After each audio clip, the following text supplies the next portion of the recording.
Sa naging closed-door interview ni Miss Universe British Virgin Islands na si Ashley Kafahi, ay ibinahagi niya ang kanyang naging experience niya sa closed-door interview at iilang mga questions na tinanong. Narito at panoorin.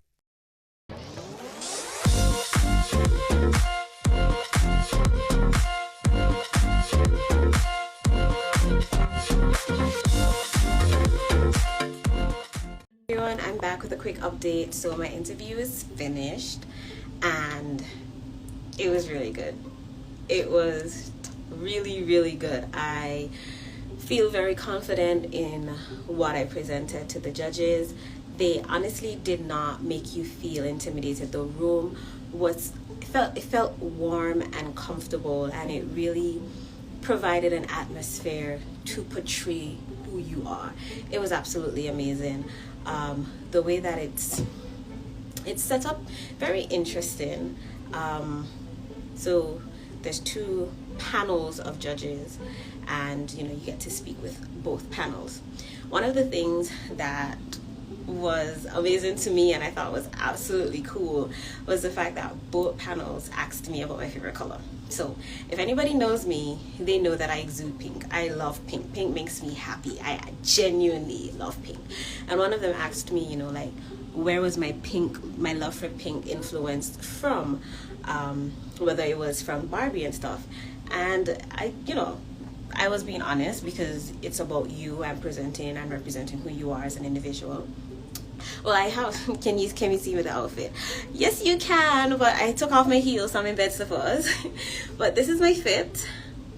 Oh, let me see if I can turn the camera. So this is my fit, everyone. Very cute, very simple, very me. This is my fit. And so back to my story. So I told them, a little bit of family history. My sister's favorite color is blue, and she's a year older than me. My favorite color is pink. My parents just bought blue, pink, and I just fell in love with pink. That's really where the love for pink came from. And then the other one asked me about whether I watched the Barbie movie and how I felt about it. Of course I watched a Barbie movie. Of course.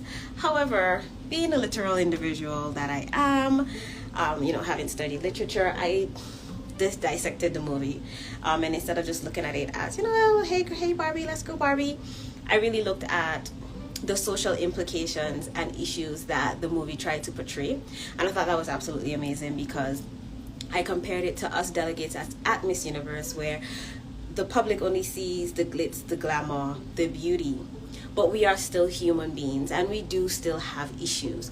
And so that is the one thing that I took away from the Barbie movie, was that even though we are portrayed to be perfect, or we're supposed to be, have everything together, we're human beings and we have issues. But there are ways to get over those. There's ways and solutions to overcome every single thing that we face. One of the judges asked about my Makajumbi experience and how I got into that, so I spoke a little bit about that. She asked me, what height I started from. If anybody knew from the BVI who was in Charlie's group, I started off with 6 feet sticks, because my feet were tiny and that's all that was available. And I stayed at that height. I never ventured any higher because the sticks were taller than me. And what else? And she thought that was pretty amazing. One of the questions was, what makes you so special, basically, in terms of why should you be the next Miss Universe 2023, 2024? I explained that, because I know who I am as a person and I stand on everything that I believe. I know that I can be a voice for the voiceless and all that good stuff, and talk about, it all starts and ends with you. It all starts and ends in your mind. And when you have a strong mindset, you're a force to be reckoned with. And I'm a great problem solver. I get stuff done. We get things done. That's it. That's all. Sila. And stuff like that. Another question was, which I thought was pretty funny. If I won $10 million, what would I do with it? Obviously, we put this aside for some investment purposes because we're financially smart, And then I spoke about, you know, giving back to my community, giving back to initiatives that I truly believe in. And one of the initiatives that I spoke about was, you know, being from the Virgin Islands, being an island girl, we do have serious coastal and environmental issues. We have coral reef issues. And so those monies would go towards programs such as Beyond the Reef. Love Beyond the Reef. You're doing a great job in the BVI. We support you and we love you 100%. And funding programs like that educate the people about the issues and how global warming plays a big part in the killing of our coral reefs and the soil erosion and all that stuff. And the monies would go towards, you know, like technology that would help to alleviate those environmental issues that we face around the world. What else was I asked? I was asked what was the latest book that I read and how I felt about it. I'm reading several books at a time, but the last book that I read in totality was The Alchemist, and I love The Alchemist, and I gave my perspective on that, which was, I think, a really good answer. One of my questions was also, if I were to be a leader in my territory, what would the first thing be that would bring change? And I spoke about our educational system, because I truly believe that there's more can be done, and children are the future. And if we don't pour into them the way that they need to be poured into, give them that attention and let them know that they're valued, that they're loved, and that they matter, and not just from an academic point of view, but molding and raising strong, mentally stable, emotionally stable individuals, well-rounded individuals from every area: social, physical, mental, spiritual. We will have better leaders for tomorrow. And so I truly believe that a lot should be poured into our youth to let them know that we hear you, we see you, we believe in you, and we know that your ideas can change the world. So sometimes it's hard for the older generation to take a step back and let the young generation do what they can do and do what they're supposed to do, which is continue to push the country and the world forward. And so that would be like one of the biggest things I would advocate for, because I truly believe, again, it all starts and ends with you. And so if the children don't believe in themselves, if they don't have anybody else to believe in them, where does that leave them? Where does that leave the next generation who, you know, will change the world, so to speak? So I think that's all the questions. I'm pretty sure there were more questions, but those are the ones that stood out for me because I thought they were really, really interesting questions. One of the judges absolutely loved my name. Hats off to my dad for naming me such a pretty name. Which I thought was so funny. Yeah, I think I did a really good job in just showcasing who I am. And it's really not that hard when you know who you are and you know whose you are. I prayed so hard before going in there, and I was like, God, give me the peace. Give me peace that passes all understanding. Give me understanding. Give me knowledge. Give me discernment to understand the question that is being asked. Give me the knowledge and the words to articulate my thoughts correctly and in a cohesive manner. And, you know, just give me your grace and your confidence, because I know who I am in you. And this is all about representing you and showcasing the woman that you have created me to be. And so it was really good. Okay, let me go through these. I keep forgetting that I have to read these things. Sorry, I'm still new to the IG live. I look so beautiful. Thank you. Hello. Yes, I will follow you on Instagram, sure. I will. Yeah, you saw my face. Kisses from Argentina. Thank you. Thank you guys so much. You're so eloquent. Thank you. I appreciate that. So the interview was actually pretty quick. Honestly speaking, less than 10 minutes. I was in there less than 10 minutes. It was very, very chill. Because again, it's a personality interview.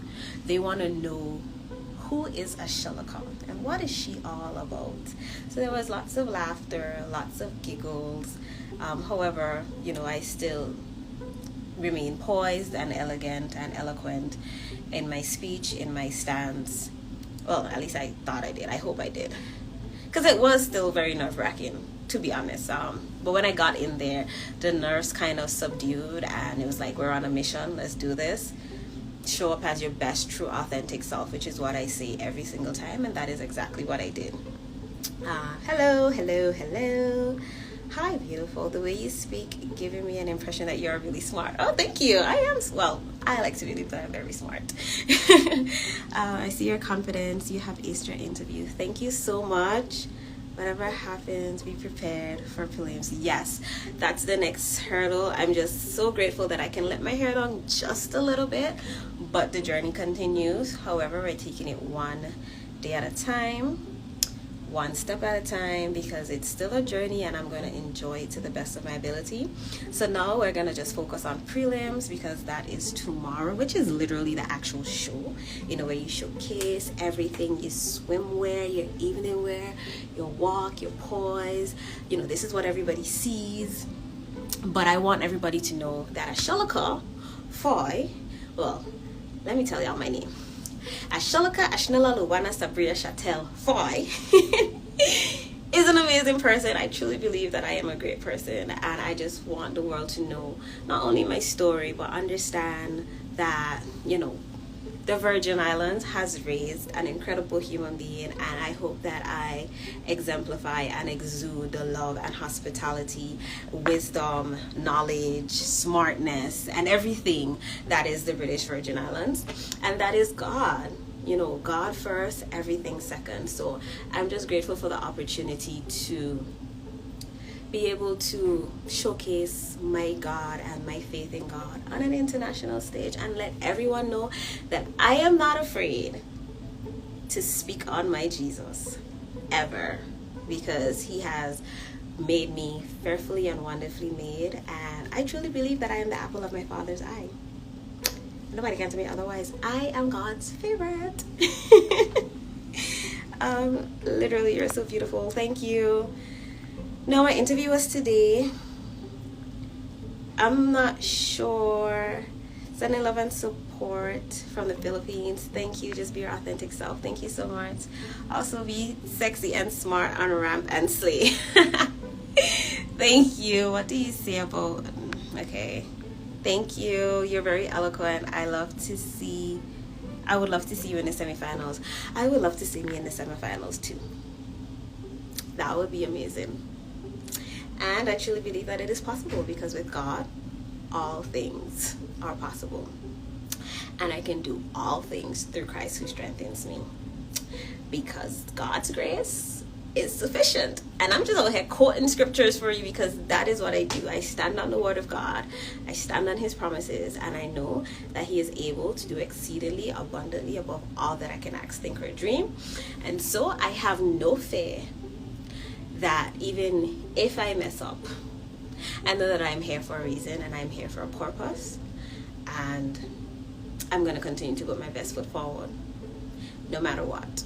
So thank you guys so much. I am going to exit stage left now, because I do have other events to prepare for this evening. I think we're going to meet the president today, so that's gonna be pretty cool. I think we were supposed to meet him last week, but life happens, and that's fine. So I think there was a reschedule, so we're gonna see him tonight. So I have to prepare for rehearsals, and then I think we go and see the president tonight. Kayo, anong masasabi nyo tungkol dito? Malamang sa malamang nga daw na ayon sa mga netizens, ay kayang-kaya ng ating Miss Universe Philippines representative na si Michelle Marquez D ang magiging closed-door interview niya. At kung ano ang inyong komento at saloobin, just comment down below at babasahin natin yan at pag-uusapan natin para sa ating susunod na video. Thank you for watching and see you on my next one.